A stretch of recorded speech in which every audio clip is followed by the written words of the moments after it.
ደስታችሁን ብታጣጥሙ ይሻላችሁ ነበር።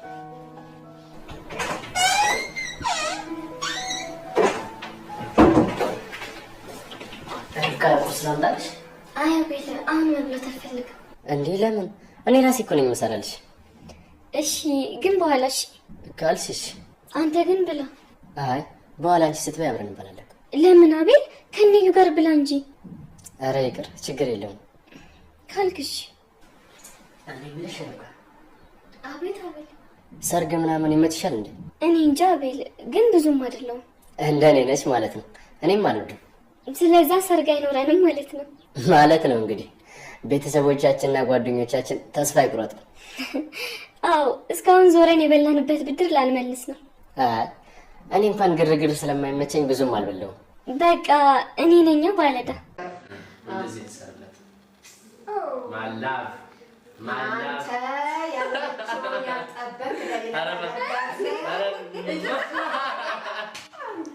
እንደው እኔ ሪች ተመችቶኛል።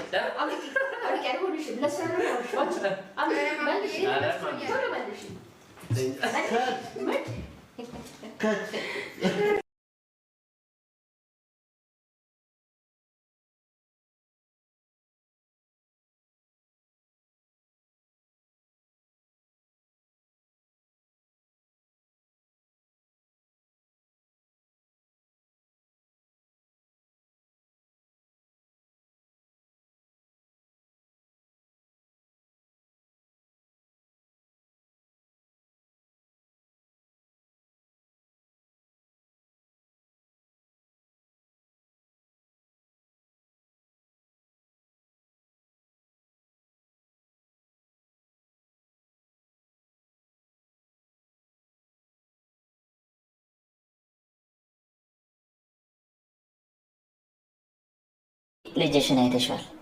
አይ አላየሁትም። ማለት እንዴት አወቅ? ኧረ በቃ እኔ ማላቀው ነገር የለም።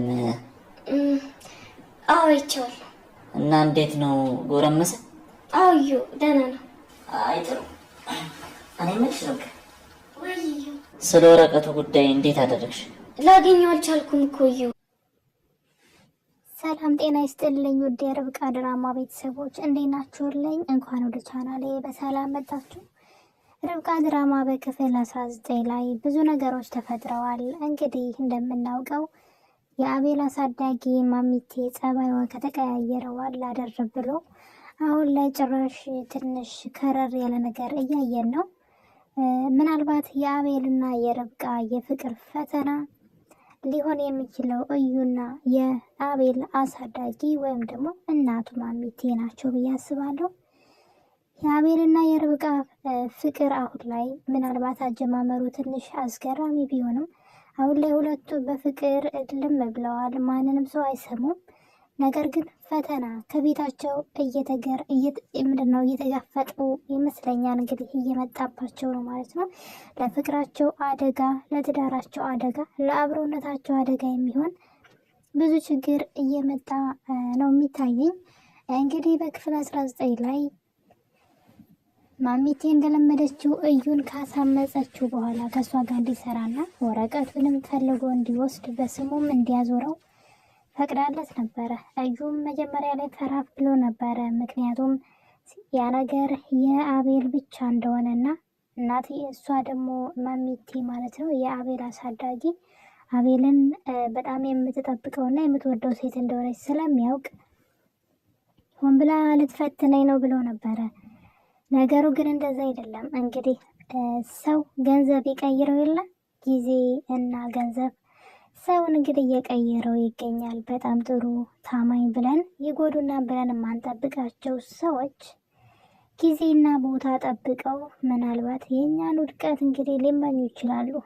ሁሉንም ሰው እያልኩኝ ሳይሆን እንደዚህ በቃ የምትተማመኑበት ሰው፣ የራሴ የምትሉት ሰው የተስተካከለ ህይወታችሁን ለማበላሸት ደፋ ቀና ማለቱ የማይቀር ነው ማለት ነው። እንግዲህ የአቤል አሳዳጊም እንደዛ ነው እያደረገች ያለችው። ምናልባት የአቤል የሆነ ነገር ሁሉ ለእሷ እንደማይገባ ታውቃለች። ምክንያቱም እሷ እዛ ቤት የእሱ ሞግዚት ሆና ነው እንጂ እናቱ ወይም ፋሚሊ የስጋ ዝምድና የላቸውም። በእርግጥ በፍቅር ቢሆን ኑሮ መወለድ ቋንቋ ነው ይባላል ከነተረቱና እና ግን ማሚቴ አሁን ላይ አውሬ ሆናለች። ጭራሽ ርብቃንም ለማጥፋት እየጣሩ ይገኛሉ። ቤት ውስጥ የቤት ሰራተኛዋ እንግዲህ ከዚህም ከዛም ስራ እየመጣላት ይገኛል። እዩ እዚህ ቤት የሚደረገውን ነገር ሁሉ እንዲሁም ደግሞ መቲ ቤት ያለውን ነገር ሁሉ ለእኔ ከነገርሽኝ የመቲን እጥፍ ከፍልሻለሁ ብለዋት ነበረ። ትንሽ ሳይቆይ ደግሞ እዛ መቲ እዛ ቤት ያስገባቻት እየከፈለቻት ነው። ጭራሽ አሁን ደግሞ የአቤል አክስት ወይም ደግሞ እናቱ ማሚቴ ማለት ነው ድጋሚ እሷም እዛ ቤት ቀጥራታለች። እዛ ቤት የሚደረገውን የሚሰራውን ነገር ሁሉ እንድትነግራትና ለእሷ ብቻ እንድትሰራ ታናግራታለች። እና በዚህ መሀል እያሉ ነበረ አቤልና ርብቃን። እዩ ርብቃን ከአቤል ክፍል ያስጠራትና ለብቻዋ ቤት ውስጥ ምን አዲስ ነገር እንዳለ ይጠይቃታል። ርብቃም እንግዲህ ምንም አዲስ ነገር እንደሌለ፣ በዛ ላይ ደግሞ አቤል ሁልጊዜ ቤት ስለሚውል መረጃ እንዳላገኘች እየነገረችው ነበረ። በዚህ መሀል በነገራችን ላይ ርብቃ ስለ እዩ እየነገረችው ነበር። እዩን ያህል ስለአንተ የተለየ ስሜት ነው ያለኝ፣ የሆነ ስሜት ይሰማኛል አለችው። እድለኛ ናት እሷ እንዳየት ቀርባው የልቧን ነው የምትነግረው። እሱ ግን በጣም መሽቁቅ የሆነ ሰው ነው እንግዲህ እና ርብቃ ስለ አንተ ሳስብ የሆነ ነገር ይሰማኛል እያለችው ይገኛል። እሱም እንግዲህ በጣም ስለተቀራረብን ጓደኛሞች ስለሆነ ነው ብሎ የውሸት ቃላቶችን ይወረውራል ማለት ነው። እና እርግዝናውን ለአቤል ነገርሽው ወይ ብሎ ሲላት፣ እሷ ግን አሁን ላይ በጣም ስለተጨናነቀ ምንም ነገር ልነግረው አልችልም፣ ትንሽ ቆይቼ እነግረዋለሁ፣ አሁን ላይ እንዲሰማ አልፈልግም በማለት ነገሩን እንደደበቀችው ትነግረውና ወደ መኝታ ቤት ስትሄድ እሱ ግን በልቡ ክፋቱ ሲናገር ነበረ። ደፋር አለ። ደፋር እኔ እዚህ እያለሁ እዩ እዚህ እያለ አንቺ ልጅ ልትወልጂ እናንተ ልጅ ልትወልዱ ቤተሰብ ልትመሰርቱ ሲያምራችሁ ይቅር ጠብቂኝ እያለ እንግዲህ ርብቃ ላይ እየዛተባት ነው። ርብቃም ደግሞ እርጉዝ መሆኗን ለአቤል መናገር በጣም ዘገየች። ለዚህ ነበር ሪች ተይ ሁሉ ነገር ለሰው አትገሪ ብላ ያለቻት። እሷ ግን በጣም የዋህ ስለሆነች ከእሷ አልፎ ለቤት ሰራተኛዋ ሳይቀር ሚስጥር ብላ ነግራታለች። የቤት ሰራተኛዋ ደግሞ የምትሰራው ለአያትየው ለአቤል እናትና ለዩ እንዲሁም ደግሞ መቲ ለተባለችው የእዩና የአቤል ቀምጦና የነበረችው ሴት ማለት ነው። ለእሷም ትሰራለች። እና ርብቃ አርፋ ከመቀመጥ ይልቅ አፏን ይበላታል መሰለኝ። ለሰራተኛዋም ሳይቀር እንግዲህ የህይወት ታሪኮን ስትዘረዘርላት ነበረ። እናም እንግዲህ ኢዩኤልም ደግሞ እየዛተባት ይገኛል። ኢዩኤል ብቻ አይደለም እናትየዋም ደግሞ የአቤል አሳዳጊ እስኪ እናያለን እነሱ ተጋብተው ወልደው አይኖሩም እያሉ ነው። በጣም ትንሽ እያስፈሩ መጥተዋል አሁን ላይ። ውስጣቸውን አለስልሰው የሚወዷቸው መስለው አብረዋቸው ውስጥ ለውስጥ ግን ተንኮልን እየሰሩ ያሉ ሰዎች ናቸው። አቤል እንኳን የመጀመሪያውንም ነቅቶባቸዋል። ጥሩ ነገር እንደማያስቡ ጥሩ ነገር እንደማይሰሩ ስለሚያውቅ ብዙም ቦታ አልሰጣቸውም ነበረ። ርብቃ ግን በጣም ታንዘላዘለች። የምሬ ነው የምላችሁ። ቢያንስ እንኳን ለምንድን ነው ብላ እንኳን መጠርጠር አትችልም እንዴ? ከአቤል ዘንድ ወረቀት ሰርቀሽ አምጪልኝ፣ በጣም የህይወቴ ወሳኝ ወረቀት ነው ሲላት፣ የአቤል የህይወት ወሳኝ ወረቀት ቢሆንስ እንዴት ታውቃለች? እንዴት ነው ሰጥሃለሁ እሺ አቤል በሌለበት ብላ የምትለው? ምን ለማድረግ እየሞከረች ነው? የገዛ ባሏን ክዳ ወረቀቱን ከአቤል ሰርቃ ለእሱ መስጠት ማለት ምን ያክል መሀይምነት እንደሆነ አልገባኝም። ያ ነገር እኮ እሱ በጣም ከፈለገው ለዩም በጣም ሊያስፈልገው ይችላል፣ ለአቤል ማለት ነው። በጣም አስፈላጊው ነገር ሊሆን ይችላል ብላ መጠንቀቅ እያለባት ጭራሽ ወረቀቱን ፈልጋ እንደምትሰጠውና አሁን ለአቤል ለቤት ስለሆነ ስላልተመቻት ለኢዩኤል ስትነግረው ነበረ። እናም በዚህ መሀል እንግዲህ አቤል ከቤት መውጣት አለብኝ ብሎ ከቤት ይወጣል።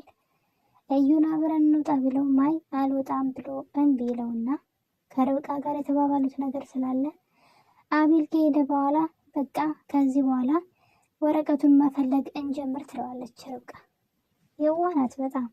እናም እሱም በደስታ አቤል እግሩ ከመውጣቱ መኝታ ቤት ገብተው ወረቀት መፈለግ ይጀምራሉ። በዚህ ሰዓት ማዘሯ ወደ ሳሎን ትመጣና የቤት አጋዣቸውን ትጠራታለች። ልጆቹ የት እንደሄዱ ብትጠይቃትም አቤል ከቤት እንደወጣና እዩና ርብቃ ግን እነ ርብቃ ክፍል ውስጥ እንዳሉ ስትነግራት እንዴት እዛ በዚህ ሰዓት ይቀመጣሉ? ምን ይሰራሉ? ጭራሽ እዩ ማብሮት አለ። በቃ ተይው አሁን እጂ አያችኋለሁ ትላታለች። መጀመሪያ እንድታራላት ጠየቀቻትና ነገር ግን አይ ራሴ ሄዳለሁ ትላለች። እንግዲህ ጉድ ላይ ያሳያት ነዋ። እናም እንግዲህ ማዘሯ ወደነ አቤል ክላስ ስትሄድ አቤልና ርብቃ ያንን ወረቀት እንግዲህ ለመፈለግ እዛ ክፍል ውስጥ እየተደራገሙ ነበረ። ነገር ግን ነገሩ ሌላ ነገር ሆኗል። አቤልና የአቤል አክስትና እዩ ማለት ነው፣ ወይም ደግሞ ማሚቴና እዩ ተባብረው ርብቃን አግተዋታል። ወረቀቱን ስለሸወደቻቸው ይሆን ወይም ደግሞ ስለአወቀችውና አልሰጥም ስላለቻቸው መሰለኝ ርብቃን አግተዋታል። ወይም ደግሞ ወረቀቱ ከተቀመጠበት ሊገኝ አልቻለም። አቤል የምሰራው ነገር አለ ብሎ ከቤት የወጣው ያንን ወረቀት በስሙ ሊያስተካክለው መሰለኝ፣ እኔ ስገምት ነው። ወረቀቱን ቤት ውስጥ ያገኙት አልቻሉም። ከዛ ግን ርብቃን አግተዋታል። ርብቃን አግተው ያን ወረቀት በራሱ ፍቃድ እንዲያመጣ ሊያደርጉት ነው። ነገር ግን ርብቃ እርጉዝ ናት። ልጇን እንዳይጎዱባት ከምንም በላይ እየፈራሁኝ ነው። ርብቃም እርጉዝ መሆኗን ወይ ያልነገረችው ለአቤል እንዳይጠብቃት፣ እሷ ግን እየተጃጃሪ ሳትነግረው ልጇን እንዳያሳጠዋት ትንሽ ያስፈራል። ብቻ ለገንዘብ ተብሎ የሚደረግ ነገር በጣም ነው ያዘንኩትኝ። በተለይ ከአቤል እናት ይሄን አልጠበቅኩም ነበር።